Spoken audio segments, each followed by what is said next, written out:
2013లో జరిగినటువంటి ఘటన ఇప్పటికీ దాదాపు 12 ఏళ్లు కావస్తోంది. 12 ఏళ్ల తర్వాత ఈ కేసు సుదీర్ఘ విచారణ జరిపినాక హైకోర్టు కూడా గతంలో ఇచ్చినటువంటి ఎన్ఐఏ తీర్పుని సమర్థిస్తూ ఆ రకంగానే 5గురికి ఉరిశిక్ష విధించాలంటూ కూడా కోర్టు ఇంతకు ముందే ఈ అభిప్రాయాన్ని వ్యక్తం చేయడం జరిగింది.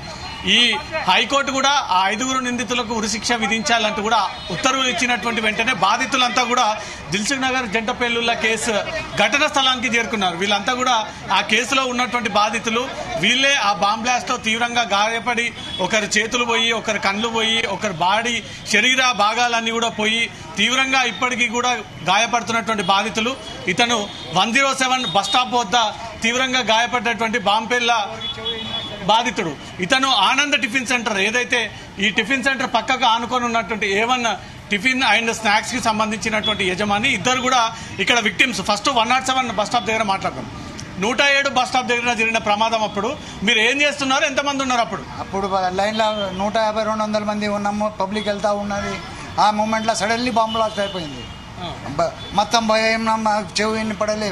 మొత్తం బాడీ అంతా మా మీద మంది ఇది అయింది, మా మీద పడింది. అప్పుడు ఎక్కడ పోతున్నారు మీరు? ఆడనే పని చేసుకుంటా ఉన్నాం. మా బిజినెస్ చేసుకుంటా ఆడనే నిలబడినాం. బిజినెస్? అవును. ఎన్ని గంటలకు జరిగింది అది? 7 టైంకి ఆడ జరిగింది. 6 ఎంతమంది ఉన్నారు అప్పుడు అక్కడ? ఫుల్ జనాలు ఉంటాయి. 2-3 వేల జనాలు ఉంటాయి ఆడ.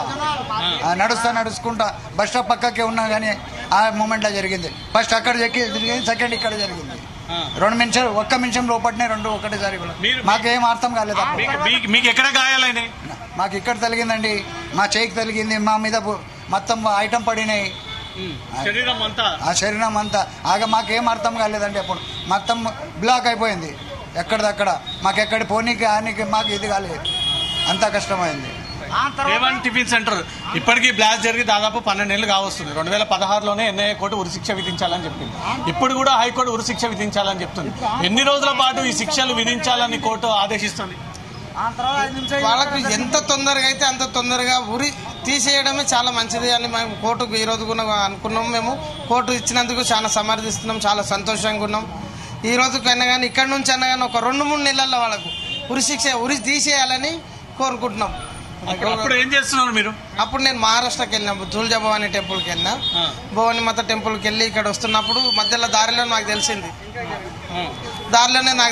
ఇట్లా తెలిసి ఇట్లా బాంబ్ బ్లాస్ట్ జరిగింది మీ షాప్లో అంటే మేము చూస్తున్నాం. ఆన్లైన్ బస్సుని స్లో తప్పి పడిపోయినాం. ఇక్కడికి వచ్చి చూస్తే మొత్తం రక్తం మడగలు. మా తమ్ముళ్ళకు, మా బామ్మర్దికి, మా మాస్టర్లకు, చాలా మందికి ఇదంతా మొత్తం రక్తం మడగలు. ఇదంతా ఎక్కడ చూస్తే అక్కడ ఇదంతా మొత్తం రక్తం. ఇదంతా చూస్తే మొత్తం ఇది ఏం లేదు. ఇక మొత్తం సెటర్కు ఇక మాకు తెలిసిన దోస్తులు ఏం చేసారు, నేను కూడా దండలను చచ్చిపోయినా అని చెప్పేసి ఒక ఫ్లెక్సీ కట్టి ఫోటో చేసి దండేసారు, దాని మీద చనిపోయారు అని చెప్పేసి.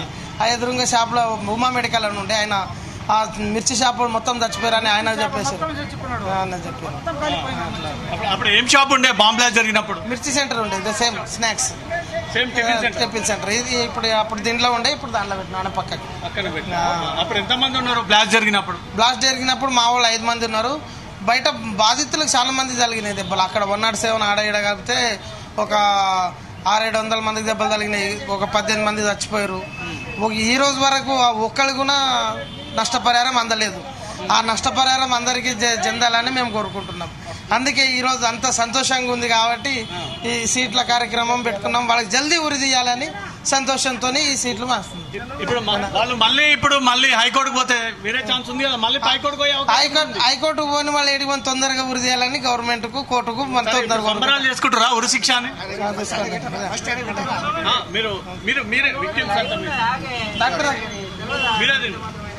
రైట్. బాధితులంతా కూడా ఇక్కడ స్వీట్ మిఠాయిలు పంచుకుంటూ వీళ్ళు సంబరాలు జరుపుకుంటా ఉన్నారు. హైకోర్టు ఇచ్చినటువంటి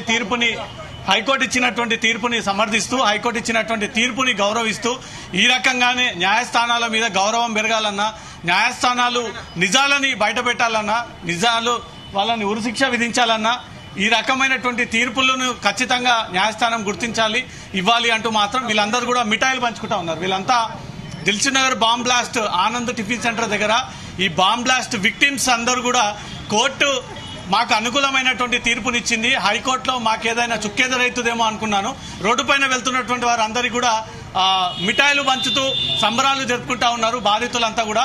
107 బస్ స్టాప్ దగ్గర జరిగినటువంటి విక్టిమ్స్ ఒకరైతే, ఆనంద్ టిఫిన్ సెంటర్ దగ్గర జరిగినటువంటి బాంబ్ బ్లాస్ట్ లో విక్టిమ్స్ ప్రాణాలతో బయటపడి తీవ్ర అనారోగ్య సమస్యలతో ఇంకా ఆందోళనకరమైనటువంటి పరిస్థితిలో వీళ్ళంతా జరుపుకుంటారు.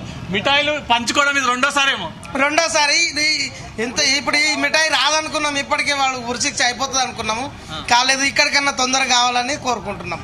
తొందరగా 2-3 నెలల్లో వాళ్ళకి ఉరి తీయాలి. ఇది సంతోషపడుతుంది. మళ్ళీ ఇంకా ఆ రోజు కూడా వాళ్ళు ఉరి తీసే రోజు కూడా మళ్ళీ సీట్ పంచుకుంటాం. బ్లాస్ట్ జరిగినప్పుడు ఇక్కడ పరిస్థితి ఏముంది, అప్పుడు వచ్చిన తర్వాత ఏం తెలుసుకున్నారు? వచ్చిన తర్వాత ఇక మొత్తం అంతా ఇదంతా రక్తం మడగలు, మొత్తం ఇదంతా ఎక్కడ చూస్తే అక్కడ రక్తం ఉన్నది, రక్తం ముద్దలు అయిపోయింది ఇదంతా. రక్తం మడగలు. ఎంతమంది ఉన్నారు మీ షాప్? మా షాప్ లో 5 మంది మా వాళ్ళు పనిచేస్తున్నారు. 5 మందికి దెబ్బలు తగినాయి. మా తమ్మునికి మొత్తం ఏలిపోయింది. మా 107 బస్ స్టాప్ ఎక్కడ ఉంది? 107 బ్లాస్ట్ అయింది. ఒకసారి చూపించండి మీరే, మీరు ఇక్కడ ఉన్నారు కాబట్టి లోకల్ గా. ఈ 107 బస్ స్టాప్ ఇక్కడ జరిగింది సైకిల్ బాంబ్ బ్లాస్ట్ అనుకుంటా కదా? సైకిల్ బాంబ్ బ్లాస్ట్ సైకిల్ పెట్టిన బాంబే. ఇక్కడ నుంచి ఇక్కడనే ఉంటుంది 107 బస్ స్టాప్. ఇక్కడికి వెళ్ళి ఎన్ని అడుగుల దూరం ఉంటుంది? ఇక్కడికి వెళ్ళి ఒక 15 అడుగులు 20 అడుగులు ఈయన దగ్గర ఉంటది.